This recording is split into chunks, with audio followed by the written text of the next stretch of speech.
आस्तान सुनी, वो उनका कलेजा तड़प गया, उनको दिली तकलीफ हुई। मगर यहां पर आपके विधायक साहब जीत कर तो आ गए, मगर अपना मुंह नहीं खोलना चाहते हैं।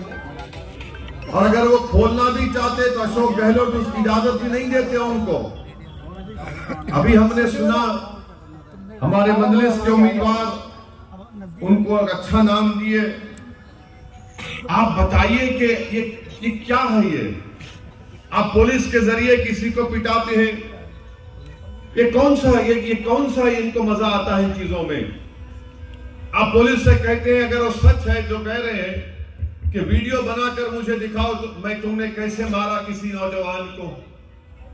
अरे भैया, आपको कोई जिताता है तो उसकी मदद करने के लिए, उसकी तकलीफ को दूर करने के लिए, जुल्म करने के लिए आपको कोई नहीं जिताता।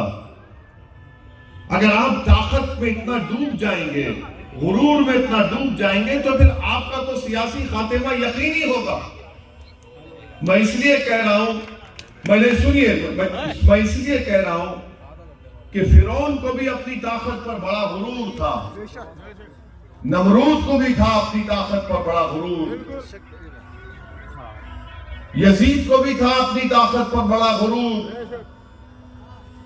बड़े बड़े बादशाहों को बड़ा गुरूर था कि अब मेरा महल, मेरा हवेली कभी वीरान नहीं होगी।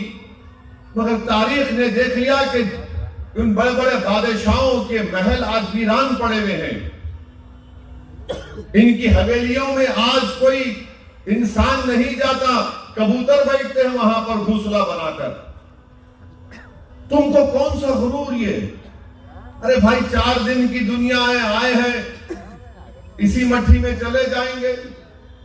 मगर तुम क्या करके जा रहे हो? अफसोस की बात है कि ये जुल्म करते हैं आपके, मारो उनको और वीडियो दिखाओ।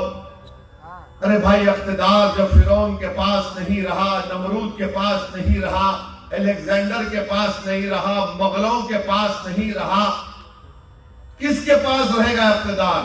किसी के पास नहीं रहेगा। मगर ये लोग इतना गुरूर में आ गए कि बस विधायक बन गए। अरे दुनिया में विधायक बनना कोई बड़ी बात नहीं है, इंसान बनना बहुत बड़ी बात है। अफसोस होता है कि इस तरह की बातें जब सुना मैं बैठकर यहाँ पर, मगर हमको आपको सवाल करना है, गलती तो आपकी है ना, गलती आपकी है। मैं खुल के कह रहा हूं, आपसे बुरा मत मानिए। आपने ऐसे आदमी को वोट क्यों दिया? आपने कोई अच्छा कैंडिडेट नहीं था। आपने समझा कि शायद ये अच्छा, मगर आपने ऐसे आदमी को वोट दिया जो मुंह ही नहीं खोलता, कुछ काम करने के लायक नहीं है। और फिर कांग्रेस के जो मुस्लिम नेता हैं वो कहते हैं कि मजलिस 1-2 सीट जीत जाएगी तो क्या होगा? मैं आपको बताना चाह रहा हूं कि 1-2 अगर हम जीत जाएंगे तो चाहे बीजेपी हो, वसुंधरा राजे हो, अमित शाह हो, मोदी, अशोक गहलोत हो, इनकी रातों की नींद हराम कर देंगे। याद रखिए, तुम 1-2 की बात कर रहे हो। भारत की पार्लियामेंट में खाली 2 मजलिस के लोकसभा के मेंबर हैं और 2 खड़े हो जाते तो बीजेपी के 300 पर भारी हो जाते। तो ये कांग्रेस के नेताओं से हम कहना चाह रहे हैं, तुम 1-2 की बात मत करो। जंगल में एक ही शेर रहता जो सब पे हावी हो जाता है। 1-2 से क्या होगा? अरे भाई, 1-2 क्यों फिक्र कर रहे हैं आप? अब तो हम शुरुआत कर रहे हैं, पहुंच जाएंगे राजस्थान की विधानसभा में इंशाअल्लाह। हवा महल से जमील जाएगा, कामा से इमरान जाएगा इंशाअल्लाह विधायक बन के। यहां से हमारे जफर अहमद साहब को आप बनाकर भी जाएंगे। मकराना से हमारे कुरैशी साहब हैं, किशनपोल से हमारे रफीक साहब हैं, सब जीतेंगे। तो इनको हम इनके ख्वाब से बेदार करना है लोगों को। ये बड़ी गफलत की नींद में सो रहे थे कि अब कोई नहीं आएगा। अरे भाई, अब आ चुके हैं, अब तुमको बेदार नहीं करेंगे, तुमको अपने ख्वाब गफलत से नहीं उठाएंगे, बल्कि तुमको हराएंगे इंशाअल्लाह।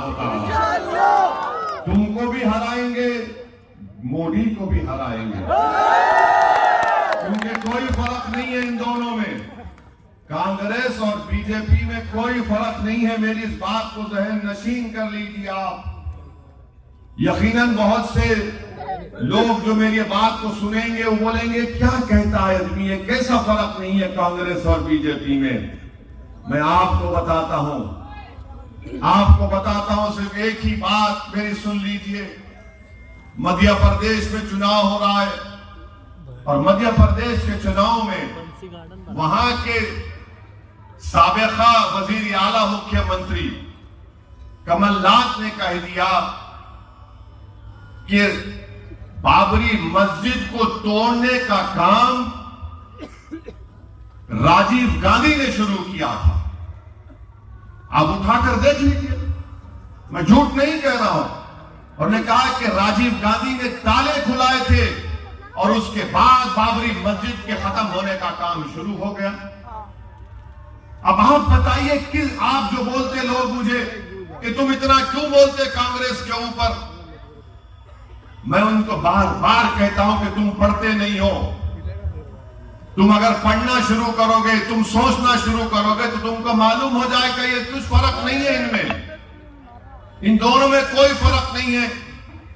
बल्कि मैं तो कहूंगा कि जब नरेंद्र मोदी जनवरी में जिस जगह पर बाबरी मस्जिद थी और जहां पर आप लोगों ने मिलकर ये काम किया और आप जा रहे हैं जनवरी में, तो प्रधानमंत्री को चाहिए कि राहुल और कमलनाथ को भी साथ लेकर जाएं। अकेले मत करो मोदी जी। मगर मोदी जी कैमरा में किसी को आने नहीं देते, कोई नहीं आना, बस कैमरा उन्हीं पर, लाइट उन्हीं पर, सब चीज उन्हीं पर। अगर गलती से कोई आ गया तो उसको ऐसा बोल। मगर मोदी जी दिल बड़ा करिए, राहुल गांधी का भी रोल है, कमलनाथ का भी रोल है, इनको भी लेकर जाइए। और अगर आपका दिल और बड़ा है मोदी जी तो गहलोत साहब को भी लेकर जाइए। अगर आपका और दिल बड़ा है तो दानिश भी तैयार हो जाएगा। अब आप बताइए क्या हो रहा है यहाँ, यही तो हम बता रहे हैं आपको। अच्छा, आपको और एक मिसाल देते हैं इन लोगों की, बीजेपी और कांग्रेस की दोस्ती और जोड़ी की। पार्लियामेंट में, लोकसभा में जब महिला आरक्षण का बिल लाया गया, महिला आरक्षण का बिल लाया गया था, उस महिला आरक्षण बिल में उस पूरी पार्लियामेंट में अगर किसी ने उठकर कहा कि उस महिला आरक्षण के कानून में, बिल में ओबीसी की महिलाओं को रिजर्वेशन मिलना चाहिए और मुस्लिम महिलाओं को रिजर्वेशन मिलना चाहिए, किसी ने नहीं कहा है बात ये, सिवाय मजलिस के मैं और इम्तियाज जलील ने कहा। हमने कहा कि महिला आरक्षण में मुस्लिम खवातीन को और ओबीसी खवातीन को, महिलाओं को इस बिल में रिजर्वेशन मिलना चाहिए। कांग्रेस मुखालिफत की उसकी, बीजेपी मुखालिफत की उसकी, और जब हमने वोटिंग का मुतालबा किया, जब लोकसभा के स्पीकर साहब, आप ही के राजस्थान के कोटा के ओम बिरला साहब ने मुझसे कहा कि ओवैसी तुम क्या अपने तरमीम को पेश करोगे? मैंने कहा सर मैं पेश करने खड़ा हूं। तो स्पीकर ओम बिरला साहब ने कहा कि तुम्हारे साथ कोई भी नहीं है। मैंने कहा मेरे साथ अल्लाह है सर। हमने तरमीम को मूव किया, फिर हमने कहा कि वोटिंग का मुतालबे किया, वोटिंग का 400 वोट मोदी जी के लाए हुए कानून की तारीफ में गिरे और 2 मुखालिफत में गिरे। वो 2 कौन थे? असदुद्दीन ओवैसी और दूसरा इम्तियाज जलील। और ये कांग्रेसी समझ नहीं रहे थे हम क्या कर रहे थे। एक कांग्रेस के बहुत बड़े नेता है, लोग साहब बोले ओवैसी तुमको 2 है, हमारे को 400 मिले। मैंने कहा दीवाने, मैं जो करना चाह रहा था वो मैं उसमें कामयाब हो गया। बोले क्या कामयाब हुए? मैं दुनिया को दिखाना चाह रहा था कि मैं मुस्लिम महिला और ओबीसी महिला के रिजर्वेशन के बात कर रहा था और तुम मोदी के कोर्ट में बैठकर चाय पी रहे।